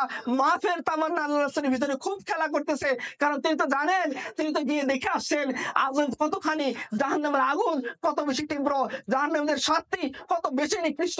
জেনা করলে কি হবে আল্লাহ রাসূলকে দেখানো হয়েছে, সুদ খাইলে কি হবে আল্লাহ রাসূলকে দেখানো হয়েছে, ব্যভিচারী অবস্থা কি হবে আল্লাহ রাসূলকে দেখানো হয়েছে। এই দৃশ্য রাসূলের সামনে যখন ভাসতেছিল, আল্লাহ রাসূল সারা রাত তার উম্মতের জন্য কাঁদতেছেন। জিবরিল আমিনকে পাঠানো হয়েছে, তিনি জিজ্ঞাসা করছেন, ইয়া রাসূলুল্লাহ আপনি কেন কাঁদেন? আল্লাহ রাসূল বলতেছে আমার উম্মতের অবস্থা কি হবে। তিনি আল্লাহর কাছে গেছেন যে আল্লাহ সে দুনিয়ার জন্য কাঁদতেছে না, সে এই জন্য কাঁদতেছে না তার বসার মতো একটা ভালো চেয়ার নাই, সে মদিনার মসজিদ নববীর মাটির মেম্বারে বসে পুরা ইসলামী খিলাফত বর্তমান করে, এই জন্য সে কাঁদতেছে না, সে এই জন্য কাঁদতেছে না। তুমি তাকে বাকি জীবনের অফার দিছিলা, তো তুমি যদি চাও উহুদ পাহাড়কে স্বর্ণের পাহাড়ে পরিণত করে দিব, তোমার সাথে চলাচল করবে, যেখানে চাও ইস্তেমাল করতে পারবা, এই জন্য সে কাঁদতেছে না। সে এই জন্য কাঁদতেছে না, মুশরিকরা তাকে প্রস্তাব দিয়েছিল, তুমি যদি চাও মক্কার সবচেয়ে বড় ধনী আমরা তোমাকে বানাই দেব, তুমি যদি চাও মক্কার রাষ্ট্র ক্ষমতা, মক্কার আমরা তোমাকে নেতা বানাই দেব, তুমি যদি চাও নারী, মক্কার কুরাইশদের সবচেয়ে এলিট ক্লাস, মক্কার কুরাইশ, সেই কুরাইশদের 10 জন নারীকে তোমার সাথে বিয়ের সুযোগ করে দিব। এই অফারটার মিস হয়ে গেছে, এই জন্য রাসূল কাঁদতেছেন না। আরে রাসূল কাঁদতেছিলেন কিভাবে আপনি এবং আমি জাহান্নাম থেকে বেঁচে জান্নাত যেতে পারি। আল্লাহ যখন এই কথা শুনছেন, আল্লাহ জানেন, যা জিবরিলের মুখ থেকে যখন এই কথা শুনছেন, তিনি বলছেন জিবরিল এখনই যাও, আবার জমিনে যাও, আমার রাসূলকে সান্ত্বনা দিয়ে বলো কিয়ামতের দিন তার উম্মতের ব্যাপারে আমি তাকে সন্তুষ্ট করে দিব। রসুল যা চাইবেন কিয়ামতের দিন আল্লাহ ওয়াদা করছেন, আল্লাহ ওয়াদা করছেন এই রসুলকে তিনি মাকামে মাহমুদ দান করবেন। আর ইনি তো এমন রসুল যে রসুল সাল্লাল্লাহু আলাইহি সাল্লামকে তিনি যখন মিরাজে গেছেন, তিনি যখন বাইতুল মাকদিসে যাত্রা বিরতি দিয়েছেন, ওইখানে সমস্ত নবীদেরকে আল্লাহ হাজির করেছেন, সমস্ত নবীদের সামনে তিনি ইমামতি করেছেন, যাকে আল্লাহ তাআলা ইমামুল আম্বিয়া বানাইছেন, সমস্ত নবীদের ইমাম, সমস্ত মাখলুকের ইমাম, যিনি সমস্ত মানুষের মধ্যে সবচেয়ে বেশি মর্যাদার অধিকারী। আরে ভাই তিনি আমার মতো আপনার মতো মানুষের জন্য তিনি কাঁদতেছিলেন নামাজের মধ্যে দাঁড়িয়ে, যাতে আমি আপনি জান্নাত থেকে জাহান্নাম থেকে বেঁচে জান্নাত যেতে পারি, যাতে আল্লাহর সামনে মুক্তি পেতে পারি, যাতে আল্লাহ তাআলা আমাদেরকে সমূলে ধ্বংস না করে দেন। এই ধরনের কাজ তিনি সারা রাত দোয়া করে গেছেন, সারা রাত নামাজ পড়ে গেছেন। কিসের জন্য? আমাদের আয়েশা জিজ্ঞাসা করছেন, ইয়া রাসূলুল্লাহ আপনার আগের গুনাহ, আপনার পরের গুনাহ, আপনার সমস্ত গুনাহ আল্লাহ তাআলা মাফ করে দিয়েছেন, তারপর আপনি নামাজের মধ্যে এত কষ্ট কেন করেন, এত লম্বা সময় নামাজের মধ্যে থাকেন, মনে হচ্ছে যে পা ফেটে রক্ত বের হয়ে যাচ্ছে, এরকম অবস্থা, পা ফুলে যাচ্ছে। সাহাবায়ে কেরাম বলতেছেন যে রাসূল যখন নামাজ পড়েন, আমরা তার বুকের মধ্যে যখন গিয়ে শব্দ শুনতেছি, দূর থেকে বোঝা যাচ্ছে মনে হচ্ছে ফুটন্ত পানির মতো ডক ডক ডক ডক করে আওয়াজ আসতেছে। এত কষ্ট আপনি কেন করেন? আমাদেরকে যদি আল্লাহ শুধু বলতেন বান্দা তার সমস্ত গুনাহ মাফ, পরের দিন হাফ প্যান্ট পরে দৌড়াদৌড়ি ফুটবল খেলা শুরু করে দিতাম। রাসূল বলতেছেন যে আল্লাহ আমাকে এত নিয়ামত দিয়েছেন, আল্লাহ আমাকে মাকামে মাহমুদ দিবেন, আল্লাহ আমাকে কিয়ামতের দিন সন্তুষ্ট করে দিবেন, আল্লাহ জান্নাতকে আমার জন্য বন্ধ রাখবেন, আমি গেলে আল্লাহ জান্নাতকে খুলবেন। আল্লাহ আমার দোয়া কবুল করে আমার এই নাদান উম্মতকে, এই দুর্বল উম্মতকে, এই অসহায় উম্মতকে আমি মারা যাওয়ার পর নিজে গাইড করবেন। আমি মারা যাওয়ার পর তিনি তার ধৈর্য থেকে আমার উম্মতকে ধৈর্য দিবেন, তার থেকে আমার উম্মতকে সাহায্য করবেন। তো আমি কি আল্লাহর শুকরগুজার বান্দা হবে না? এই রাসূল যিনি এত বেশি পবিত্র, এত বেশি সম্মানিত, এত বেশি আল্লাহর কাছে ক্ষমার অধিকারী, এত বেশি আল্লাহর কাছে কবুলিয়তের অধিকারী, তিনি তার জীবনকে পুরোটাই একদিনের জন্য দিয়ে দিয়েছেন। তিনি মারা যাচ্ছেন, ওই সময় উসামা ইবনে যায়েদের বাহিনী রওনা হয়ে গিয়েছে, তিনি মারা যাচ্ছেন, তিনি বলতেছেন আমার উম্মতের দশা কি, পর্দা সরিয়ে দেওয়া হয়েছে, তিনি দেখতেছেন আবু বকর রাদিয়াল্লাহু আনহু নেতৃত্বে তার উম্মাহ নামাজ পড়তেছে। রাসূল খুশি হয়ে গেছেন।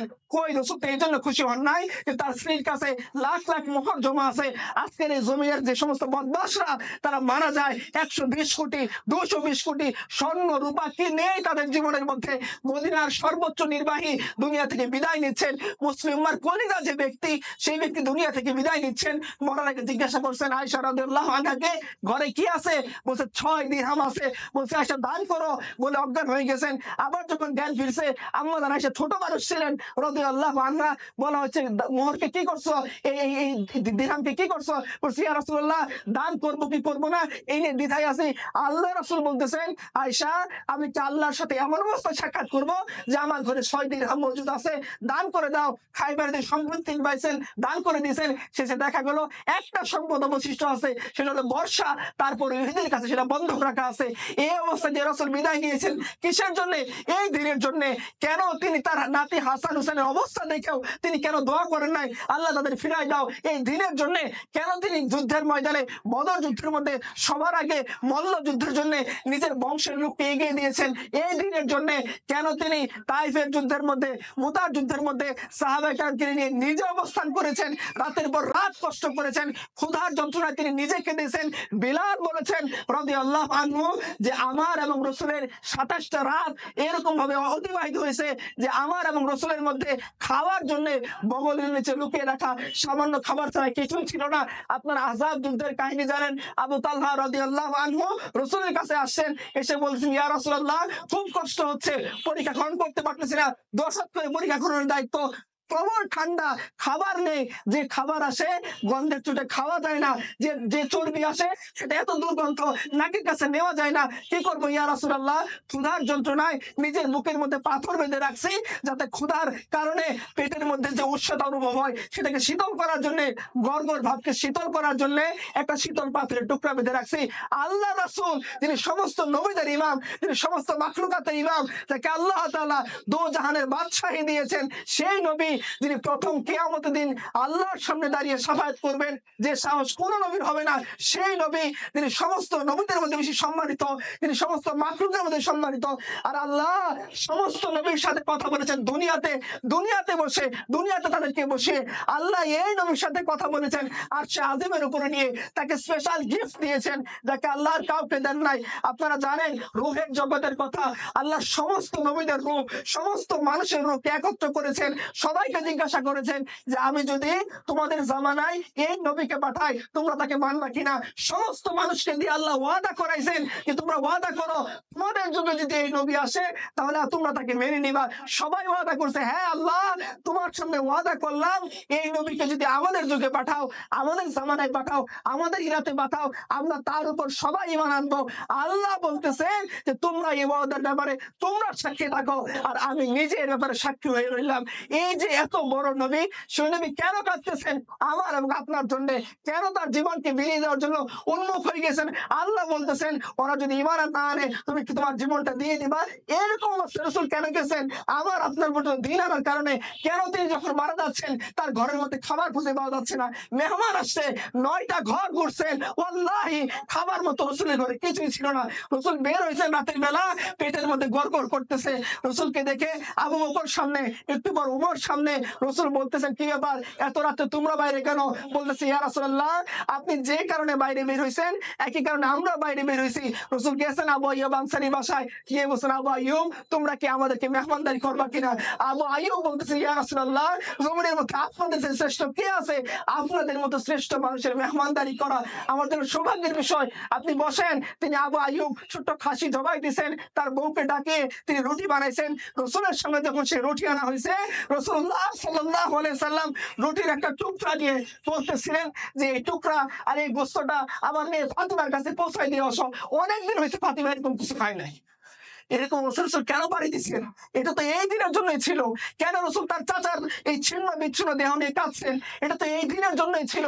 কেন রাসূল তার চাচাতো ভাই, যাকে তিনি বলছেন যে আগার আকৃতির দিক থেকে যে আমার সবচেয়ে ক্লোজ, সে হচ্ছে জাফর ইবনে আবি তালেব রাদিয়াল্লাহু আনহু, কেন মুতার যুদ্ধে তার দেহকে ছিন্ন বিচ্ছিন্ন করছে?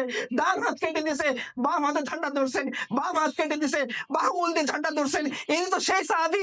রাসূল দেখতেছেন, রাসূল বর্ণনা দিচ্ছেন লাইভ। মক্কার মদিনার মসজিদে নববীতে বসে যে প্রথম এগিয়ে গেল আব্দুল্লাহ ইবনে রাওয়াহা, যে জাফর ইবনে আবি দিয়ে প্রথম এগিয়ে গেল কে, যে ওই প্রথম সাহাবীর নাম যায়েদ রাদিয়াল্লাহু আনহু। আল্লাহ রাসূল বলতেছেন সে পতাকা নিল, তাকে শহীদ করে দিল। রাসূল কথা বলতেছেন, তার চোখ দিয়ে পানি পড়তেছে। রাসূল বলতেছেন এরপরে এগিয়ে গেল জাফর ইবনে আবি তালিব, সে অগ্রসর হলো, পতাকা নিয়ে যুদ্ধ করলো, মুশরিকরা তাকে শহীদ করে দিল। রাসূল বলতেছেন, কাঁদতেছেন। রাসূল বলতেছেন এরপরে এগিয়ে গেল আব্দুল্লাহ ইবনে রাওয়াহা, মুশরিকরা তাকেও শহীদ করে দিল। রাসূল কাঁদতেছেন। এই যে এত কান্না, এত কষ্ট, এই যে দুর্বিষহ জীবন শেয়াবে আবু তালেবের মধ্যে মাসের পর মাস, দিনের পর দিন না খেয়ে থাকা উম্মুল মুমিনিন আয়েশা রাদিয়াল্লাহু আনহা বলছেন, আমরা আপনার সবাই হাদিস জানি যে আমাদের ঘরে এমন অবস্থা হয়েছে, মাসের পর মাস আমাদের ঘরে খাওয়ার মতো কিছু ছিল না, শুধু একটু শুকনো রুটি যেটা তাকের মধ্যে রাখা ছিল, একটু খেজুর, একটু পানি, অথবা প্রতিবেশীর কারো কাছ থেকে একটু হাদিয়া, এইটা দিয়ে আমাদের মাসের পর মাস কাটছে। এত কষ্ট কেন? তারা চাইলে পারতেন না? আল্লাহ প্রস্তাব দিয়েছেন, তুমি জমিনের বাদশাহী চাও নাকি আখিরাতের বাদশাহী চাও? জিবরিল বলতেছেন আপনি দুনিয়ার বাদশাহী চান না, আপনি হতদরিদ্র নবী হতে চান।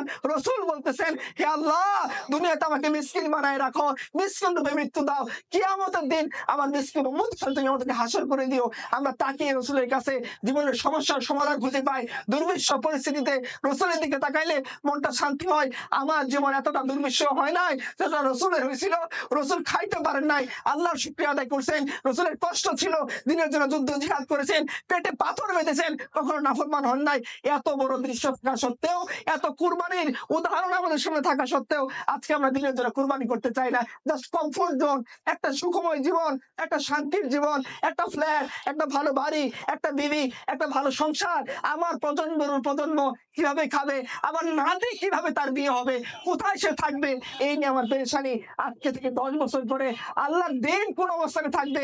এই জমিনের মধ্যে সেকুলারিজম গালিব থাকবে? এই জমিনের মধ্যে ডেমোক্রেসির বান্দা থাকবে? না এই জমিনের মধ্যে আল্লাহর দিন থাকবে? নাকি এই জমিনের মধ্যে আল্লাহর বান্দারা থাকবে, আল্লাহ রাসূলের সুন্নাহ থাকবে?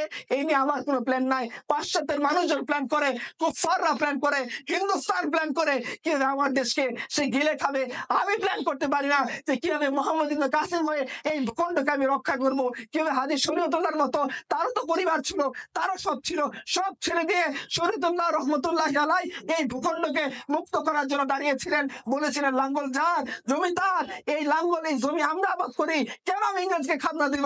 আমি নামাজের শুরুতে বলি আল্লাহু আকবার, আল্লাহ বড়, আযানের শুরুতে বলি আল্লাহু আকবার, আল্লাহ বড়, তারা ইংরেজকে কেন প্রভু মানবো? তিনি দাঁড়িয়ে গিয়েছেন গৌর গোবিন্দের বিরুদ্ধে, শাহজালাল রহমতুল্লাহি আলাইহি দাঁড়িয়ে গিয়েছেন। এই ভূমিকে তারা পবিত্র করেছেন, এই ভূমিকে তারা আমাদের বসবাসের উপযোগী করেছেন।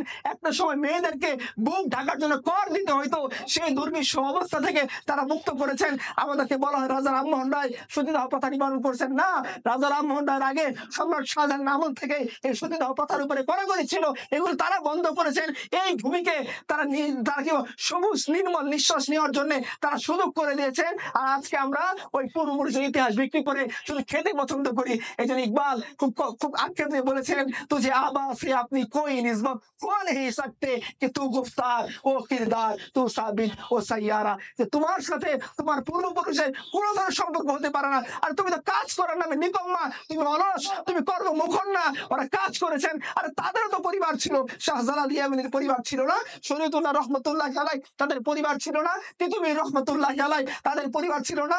বালাকোটে জীবন দেওয়া সৈয়দ আহমদ শহীদ বেরলভী রহমতুল্লাহি আলাইহি তার জীবন ছিল না? মাওলানা কিফায়েত আলী কাফি রহমতুল্লাহি আলাইহি ইংরেজরা তাকে মাল্টার জেলে নিয়ে গেছে, সারা রাত তাকে স্ত্রী দিয়ে রিমান্ডে নিয়েছে।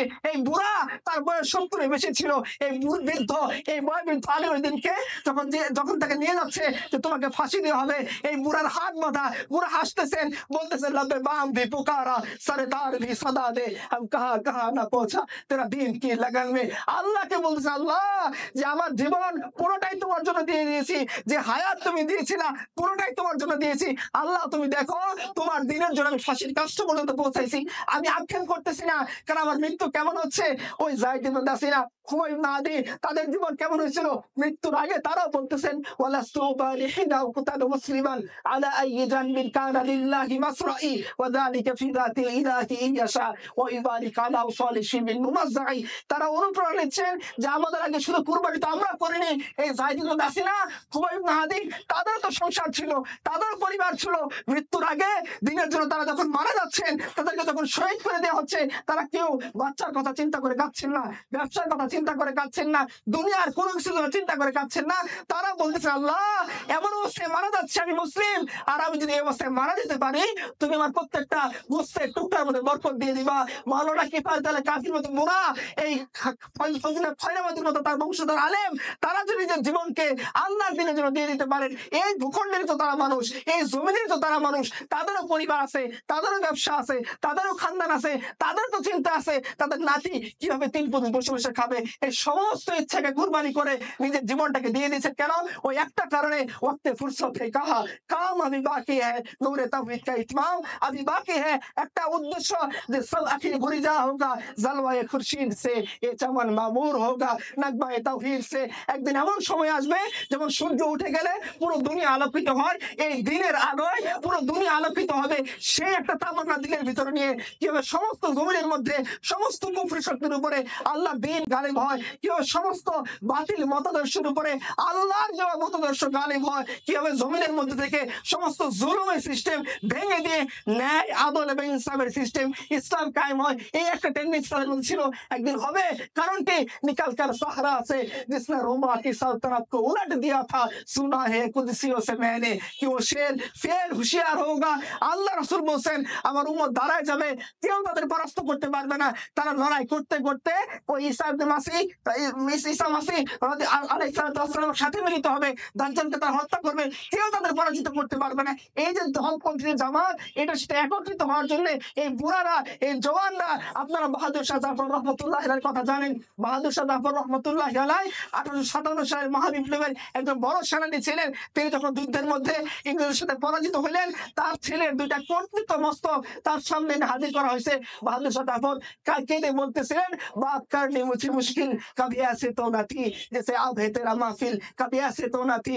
আজকে আমাকে এমন অবস্থা দেওয়া হয়েছে, আমার সন্তানের 2টা কর্তৃত্ব মস্তক আমার সামনে, নিজেকে সান্ত্বনা দিয়ে বলতেছেন বাহাদুর শাহ জাফর নিজেকে সান্ত্বনা দাও, কারণ মনে রেখো তোমার অগ্রবর্তী টিপু সুলতান রহমতুল্লাহ আলাইহি একই হালত হয়েছিল যে তার মৃত্যু তার সময়ে তার সামনে তার 2 সন্তানের কর্তৃত্ব মস্তক ইংরেজরা তাকে মারার আগে তোমার সামনে আসছিল। তারা এইভাবে নিজের বুকের নিজের ছেলেদের নিজের সন্তানকে কোরবানি করে এই ভূখণ্ডকে আমাদের বসবাসের উপযোগী বানাইছেন।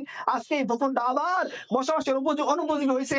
এই কালকেই তো আমি দেখলাম আমাদের এক বোনকে মাদ্রাসা ছাত্রীকে প্রেমের প্রস্তাব দিছে, মানেনি, তাকে জোরপূর্বক ধর্ষণ করছে, এরপর তাকে হত্যা করছে। আমাদের বোনরা অনিরাপদ হয়ে গেছে, আমাদের জাতীয় সম্পদ অনিরাপদ হয়ে গেছে, আমাদের সীমানা অনিরাপদ হয়ে গেছে। যদিও আমরা এই জাহিনী সীমানাকে মেনে নিচ্ছি না, কিন্তু তারপরে এটা মুসলিম অধ্যুষিত অঞ্চল, তো এটাকে দখল করার জন্য কুফফার শক্তি নানাভাবে চিন্তা করতেছে। আজকে আমাদের চিন্তা কোথায়? আমরা জাহিলিয়াতের উপর মরতে চাই না ইসলামের উপর মরতে চাই? ছোট্ট একটা উদাহরণ দিয়ে শেষ করে দিচ্ছি। উহুদের যুদ্ধের পর রাসূলুল্লাহ সাল্লাল্লাহু আলাইহি সাল্লাম সাহাবায়ে কেরামের কার কি অবস্থা খোঁজ নেওয়ার জন্য তিনি লোক পাঠাইলেন। গিয়ে দেখা গেল যে একজন মানুষ আছে কুজমান জাফারি, তাকে পাওয়া গেল। জিজ্ঞাসা করা হলো যে তুমি এখানে কেন আসছো? বলছে আমার বংশ মর্যাদা রক্ষার জন্য, বংশ মর্যাদা রক্ষার জন্য, বংশের লোককে সাহায্য করার জন্য যুদ্ধ করতে আসছি। তুমি কি মান কবুল করছো? বলছে না, কবুল করি নাই। একটাই উদ্দেশ্য ছিল নিজের বংশকে নিজের গোত্রকে সাহায্য করা। আল্লাহ রাসূলের কাছে গিয়ে বলা হলো যে কুজমান জাফারির অবস্থা কি? আল্লাহ রাসূল বলেন জাহান্নামী। ওই নিহত লোকদের মধ্যে উসাইরিনকে পাওয়া গেল। মৃত্যুর আগে তাকে জিজ্ঞাসা করা হয়েছে তুমি কেন আসছো? তোমাকে তো আমরা মদিনার জীবনে মুসলমানদের সমাজে দেখি নাই। বলছে আমি আল্লাহ রাসূলের প্রতি ঈমান আনছি, এরপর আল্লাহর দ্বীনের জন্য লড়াই করার জন্য উহুদের ময়দানে আসছি। রাসূলের সামনে যতবার বলা হয়েছে উসাইরিনের অবস্থা কি, আল্লাহ রাসূল বলেন জান্নাতি। রাসূলের সামনে যতবার কাজমান জাফারির নাম বলা হয়েছে আল্লাহ রাসূল বলেন জাহান্নামী। একটাই চিন্তা করেন, আমার মৃত্যু যদি এক আল্লাহর জন্য না হয়, এক আল্লাহর দ্বীনের উপরে না হয়, বোনদের জন্য ভাইদের জন্য একই মাসালা, যদি আমার জীবন ফেমিনিজমের উপর মৃত্যু হয়, আমার জীবন যদি পুরুষত্বের উপরে না হয়ে সত্যিকার দ্বীনের উপরে না হয়ে ক্যাপিটালিজমের জন্য হয়, কমিউনিজমের জন্য হয়, ডেমোক্রেসির জন্য হয়, ন্যাশনালিজমের জন্য হয়, একই অবস্থা। আল্লাহ রাসূল বলেছেন যে যার মৃত্যু আসামিয়াতের উপরে হবে সে জাহান্নামে যাবে। যেমন কাজমান জাফারি হয়েছে, কাজমান জাফরির অবস্থান কি? রাসূল বলেছেন সে জাহান্নামী। যতবার রাসূলের সামনে উসাইরিন রাদিয়াল্লাহু আনহুর কথা বলা হয়েছে রাসূল বলেছেন সে জান্নাতি। এটাই কারণ ইসলাম আমাদের পিতা ওমর বলে গেছেন যে আমরা একসময় জাহিলিয়াতের মধ্যে ছিলাম, অন্ধকারের মধ্যে ছিলাম, অপমানিত ছিলাম, লাঞ্ছিত ছিলাম, মূর্তির পূজা করতাম, কেউ কাউকে তোয়াক্কা করতাম না, নারীকে অধিকার দিতাম না, কোন মুরব্বীকে সম্মান করতাম না, কর্তৃত্বের ক্ষমতার পূজা করতাম, লাত উজ্জার পূজা করতাম, ওই অবস্থা থেকে আল্লাহ তাআলা ইসলামের মাধ্যমে আমাদেরকে সম্মানিত করেছেন। আজকে যদি আমরা ইসলামকে ছেড়ে দেই, আমরা আবারই লাঞ্ছিত হব, যেভাবে আমরা পূর্ববর্তী লাঞ্ছিত অবস্থার মধ্যে ছিলাম। আজকে জমিনের মধ্যে দেখেন, যেখানে মুসলিম উম্মাহ তার দিনকে ছেড়ে দিছে, ওইখানে মুসলিম উম্মাহ লাঞ্ছিত হয়েছে। কারণ আল্লাহ তাআলা প্রত্যেক জাতির জন্য বিধান সেট আপ করে দিয়েছেন। মুসলিম উম্মাহর বিধান এটাই, তারা তার দিনের দিকে ফিরে আসবে, আল্লাহ তাদেরকে বিজয় দিবেন। কুফরি শক্তির বিশেষ এটাই, তারা দিন থেকে সরে যাবে, তারা আল্লাহর সাথে ষড়যন্ত্র করবে, তারা নবীর দিনকে মিটানোর জন্য ষড়যন্ত্র করবে, মুসলিম উম্মাহর বিরুদ্ধে ষড়যন্ত্র করবে। এটা তাদের বৈশিষ্ট্য। আর আমাদের বৈশিষ্ট্য হচ্ছে দিনের দিকে ফিরে যাওয়া। যত বেশি প্রেশার আসবে, তত বেশি দিনকে আঁকড়ে ধরা। ইনশাআল্লাহ যদি আমরা আঁকড়ে ধরি, আপনি হন সালাফি, আপনি হন হানাফি, আপনি হন বেরলভী, আপনি যদি বেরলভী হন, আপনি কি বলতে পারবেন আপনাদের বেরলভীদের ইমান কি বলে গেছে? আরে নিজের নবীর শানে কবিতা বলতে বলতে যিনি নিজের পরিচয় দিয়েছিলেন যে রাসূলুল্লাহ কি বারগাহ কা আদনা কুত্তা আহমদ রেজা গওয়াহি দেতা है, উনি নিজেকে উপস্থাপন করছেন এইভাবে যে আমি নিজে বলার মতো কিছু নাই, আমি হচ্ছে রাসূলুল্লাহ সাল্লাল্লাহু আলাইহি ওয়াসাল্লাম বারগাহ দরগার একজন কুত্তা, নগণ্য খাদেম, এইভাবে নিজেকে পরিচয় দিয়েছেন। আমরা তো আপনাদেরকে এভাবে পাচ্ছি না। আপনিও আসেন, শামিল হন, দিনের জন্য কাজ করেন, যে গোত্রের হন, যে দলের হন। যদি আপনি মুসলমান হন, আপনি কখনো কাজবাজ জাফারি হন না, আপনি উসাইলিম হন, ইমান কবুল করেন, আল্লাহর জন্য কাজ করেন, আল্লাহর জন্য মরেন, আল্লাহর জন্য নিজের জীবনকে দেন। যে পন্থায় দেন, হক পন্থায় যদি মারা যান, তো আল্লাহ রাসূলের কাছে, আল্লাহর কাছে আপনার নাম চলে যাবে। কি হবে দুনিয়াবাসী যদি আমাদের নাম না জানে? কি হবে সদার মাথা যদি আমার দুই একটা নেম প্লেটে আমার নাম না লেখা হয়? আপনি জানেন না রাসূলুল্লাহ সাল্লাল্লাহু আলাইহি সাল্লাম যখন হামজার লাশ নিয়ে কাঁদতেছিলেন, আল্লাহ তাআলা আরশে আযীম থেকে ফেরেশতা জিবরিলকে পাঠিয়েছেন, যাও গিয়ে সান্ত্বনা দাও, রাসূলকে সান্ত্বনা দিয়ে বলো যে আল্লাহ তাআলা আসমানবাসীদের ওইখানে লিখে দিয়েছেন হামজা আল্লাহর সিংহ, হামজা আল্লাহর রাসূলের সিংহ। আল্লাহ তাআলা লিখে দিয়েছেন এটা একটা মৃত্যু। আল্লাহ রাসূল সাল্লাল্লাহু আলাইহি সাল্লাম বলছেন মুআযকে সাদ ইবনে মুআযের মৃত্যুর পরে আল্লাহ রাসূল বলছেন আল্লাহর আরশ কেঁপে উঠছে। এটা একটা মৃত্যু, যে মৃত্যু সাহসিকতা এনে দেয়, আল্লাহর সামনে বড় করে দেয়। আর যখন আল্লাহ এবং তার রাসূলের সামনে এই বান্দাকে পেশ করা হয়, খুশি হয়ে যায় আমল দেখে। আল্লাহ বলে দেন আসমানবাসীদের মধ্যে বলে দাও আমি অমুককে ভালোবাসি, জমিনবাসীদের মধ্যে বলে দাও আমি অমুককে ভালোবাসি। এইটা একটা মৃত্যু। আর ওইটাও একটা মৃত্যু, যে মৃত্যুর নেম প্লেটে নাম লেখা থাকবে, আল্লাহর আরশে আপনার কথা আলোচিত হবে না, ফেরেশতাদের মাঝে আপনার কথা আলোচিত হবে না, জান্নাতে ফেরেশতারা আপনাকে ইস্তেকবাল করার জন্য আসবে না, আপনাকে সাহস দিবে না, জান্নাত পর্যন্ত পৌঁছাবে না। ওইটাও একটা মৃত্যু। এখন আমাদের সামনে অবসর, আমরা কি আল্লাহর দ্বীনের জন্য কাজ করতে করতে নিজের জীবন, নিজের হায়াতকে শেষ করব? আল্লাহ রাসূল মারা যাচ্ছেন আর বলছেন আয়েশা, খাইবারে যে বিষ খাওয়ানো হয়েছিল এই যন্ত্রণা এখন আমি ভোগ করতেছি। এই না রাসূল মারা যাচ্ছেন আল্লাহর দ্বীনের জন্য, আল্লাহর রাস্তাতে কষ্ট দেওয়া হয়েছে, সেই কষ্ট সহ্য করতে করতে উসমান ধনী, সবচেয়ে বড় ধনী সাহাবী, মারা যাচ্ছেন কোরআন পড়া অবস্থায়, আল্লাহ দিনকে রক্ষা করতে করতে। আলী রাদিয়াল্লাহু আনহু মারা যাচ্ছেন যখন নামাজ পড়তে যাচ্ছেন, শত্রু তাকে শহীদ করে দিয়েছে। এই অবস্থায় উমর, যাকে রাসূলুল্লাহ সাল্লাল্লাহু আলাইহি ওয়াসাল্লাম বলছিলেন যে আমার পরে কেউ যদি নবী হইতো সে হলো উমর। উমরের কতবারের ইচ্ছা আল্লাহর সাথে মিলে গেছে। সেই উমর যখন মারা যাচ্ছে, আব্দুল্লাহ ইবনে উমরের কোলে তার মাথা রাখা। উমর বলতেছেন যে তুমি আমার মাথাটা মাটির মধ্যে রাখো। বলছে কেন আব্বা? বলছে যাতে আমার এই অসহায় অবস্থা দেখে আল্লাহ আমার উপর রহম করে। কতটা ভীত ছিলেন তার আল্লাহর ব্যাপারে। কোন অবস্থায় মৃত্যু হয় রাসূল বলেছেন যে অবস্থায় মারা যাবে সে হাসরের দিন ওই অবস্থায় আল্লাহর সামনে উঠে দাঁড়াবে। আমরা কি অবস্থায় মরতে চাই? অকর্মণ্য অবস্থায়, অপদার্থ অবস্থায়, দিনের সাথে সম্পর্ক বিমুখ অবস্থায়, নাকি আল্লাহ এবং তার রাসূল যে দিনের উপর বলছেন আল-ইয়াউমা আকমালতু লাকুম দীনাকুম, ওই দিনের উপর আঁকড়ে থাকা অবস্থায়, ওই অবস্থায় নিজের জীবন দেওয়া অবস্থায়, যে অবস্থায় আল্লাহ এবং তার রাসূল আমার উপর সন্তুষ্ট, আল্লাহ এবং তার রাসূল আমাকে ইস্তেকবাল করেছে, আল্লাহ তাআলার পক্ষ থেকে ফেরেশতা নাযিল হচ্ছে এবং তারা বলতেছে নাহনু আউলিয়াউকুম ফিল হায়াতিদ দুনিয়া ওয়া ফিল আখিরাহ, যে আমরা তোমার ফ্রেন্ডস, আমরা বন্ধু ততদিন পর্যন্ত যতক্ষণ না তুমি জান্নাত পর্যন্ত পৌঁছাইতেছো। আমরা ইস্তেকবাল করতে করতে, গান গাইতে গাইতে, অভ্যর্থনা জানাইতে জানাইতে, ওয়েলকাম বলতে বলতে তোমাকে জান্নাত পর্যন্ত না পৌঁছে আমরা ক্ষান্ত হব না। এইটাও একটা মৃত্যু। এখন আমরা ঠিক করি কোন মৃত্যুকে গ্রহণ করব। আব্দুল্লাহ জাহাজের কথা বলছিলাম, তিনি মৃত্যুর আগে কি করছিলেন? উহুদের যুদ্ধে আসার আগে তিনি আল্লাহর কাছে দোয়া করছেন, আল্লাহ দুশ্মনের সামনে আমি দাঁড়াবো, এমন অবস্থা যেতে হয় প্রবল ভয়ঙ্কর এক বিধ্বংসী দুশ্মন আমাকে আক্রমণ করতে আসবে, আমার উপর আক্রমণ করতে করতে সে আমাকে শহীদ করে দেবে। বলছে আল্লাহ শুধু শহীদ করলে হবে না, সে যাতে আমার উপর এতটা প্রধান্বিত হয় যে আমার হাত কেটে ফেলে, আমার কান কেটে ফেলে, আমার নাক কেটে ফেলে, এটা টানিয়ে রাখে। কেন? বলছে আল্লাহ তুমি যখন কিয়ামত দিন আমাকে বলবা, হে আব্দুল্লাহ ইবনে জাহাশ তুই আমার জন্য কি আনছো? আমি বলবো আল্লাহ তোমার রাস্তায় আমার হাত কাটা পড়ছে, তোমার রাস্তায় আমার কান কাটা পড়ছে, তোমার রাস্তায় আমার চোখ কাটা পড়ছে, আমি আল্লাহ তোমার সামনে নজরানা হিসেবে পেশ করবো। বোনরা যারা আছেন স্মরণ করেন উসাইদ বিন কাব রাদিয়াল্লাহু আনহুর কথা। ওদের যুদ্ধের মধ্যে মেয়ে মানুষ ছিলেন, পিছনের কাতারে ছিলেন। তিনি যখন দেখলেন রাসূলুল্লাহ সাল্লাল্লাহু আলাইহি সাল্লাম ভয়ানক অবস্থার মধ্যে পড়ে গেছেন, শত্রু তাকে আক্রমণ করতেছে, পানির কলসি ফেলে রেখে এই মহিলা চলে গেছেন রাসূলুল্লাহ সাল্লাল্লাহু আলাইহি সাল্লামের কাছে। আল্লাহ রাসূল বলতেছেন, কোনো হিস্ট্রির দরকার নেই, আল্লাহ রাসূল বলতেছেন আমি যখন ডান দিকে তাকাই দেখলাম উম্মু উমারা আমাকে সাহায্য করতেছে, আমি বাম দিকে তাকাই দেখি উম্মু উমারা আমাকে সাহায্য করতেছে, আমি সামনে তাকাই দেখি উম্মু উমারা আমাকে সাহায্য করতেছে, আমি পিছনে তাকাই দেখি উম্মু উমারা আমাকে সাহায্য করতেছে। এই রাসূল বিধ্বস্ত অবস্থা নিয়ে শত শত শহীদানে কেরামের লাশ নিয়ে খবর নিয়ে তিনি যখন মদিনায় পৌঁছালেন, এক আনসারী সাহাবী দৌড়িয়ে যাচ্ছেন, বলা হচ্ছে যেও না তোমার ভাই শহীদ হয়েছে। সে একটা কথাই বলতেছিল রাসূল কেমন আছে, আর একটু দৌড়াই গেছে, সাহাবী বলছেন যেও না তোমার স্বামী শহীদ হয়েছে, একই কথা বলতেছেন রাসূল কেমন আছে। যাওয়ার পর বলছে তোমার বাবাও শহীদ হয়েছে, বলছে আল্লাহ রাসূল কেমন আছে। রাসূলকে কাছে যখন তাকে নিয়ে যাওয়া হয়েছে, সে বলছে ইয়া রাসূলুল্লাহ আপনি যদি জীবিত থাকেন আমার সমস্ত বিপদ তুচ্ছ। এইটা হচ্ছে সাহাবী, মহিলা সাহাবী।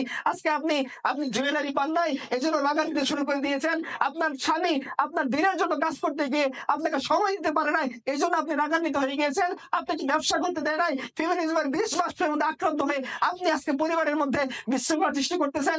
এইটা দিয়ে আপনি খাদিজার সমান হতে পারবেন না, এটা দিয়ে আয়েশার সমান হতে পারবেন না, হ্যাঁ এটা দিয়ে আপনি আমিনা খাদিজার মতো হতে পারবেন, কিন্তু আপনি কখনোই আয়েশার মতো, ফাতিমার মতো, উম্মু ইমারের মতো হতে পারবেন না। আল্লাহ তাআলা আমাদের সমস্ত মুসলিম উম্মাহকে সেই এক দিনের উপর উঠে সেই এক দিনের জন্য কাজ করে আমাদের জীবনকে সেই এক দিনের জন্য দিয়ে আল্লাহ যাতে আমাদেরকে সেই মত দান করেন যে মতের মাধ্যমে আল্লাহর আরশকে করবে। আল্লাহ তাআলা আমাদের সবাইকে কবুল করুন। ওয়া আখিরু দাওয়ানা আলহামদুলিল্লাহি রাব্বিল আলামিন।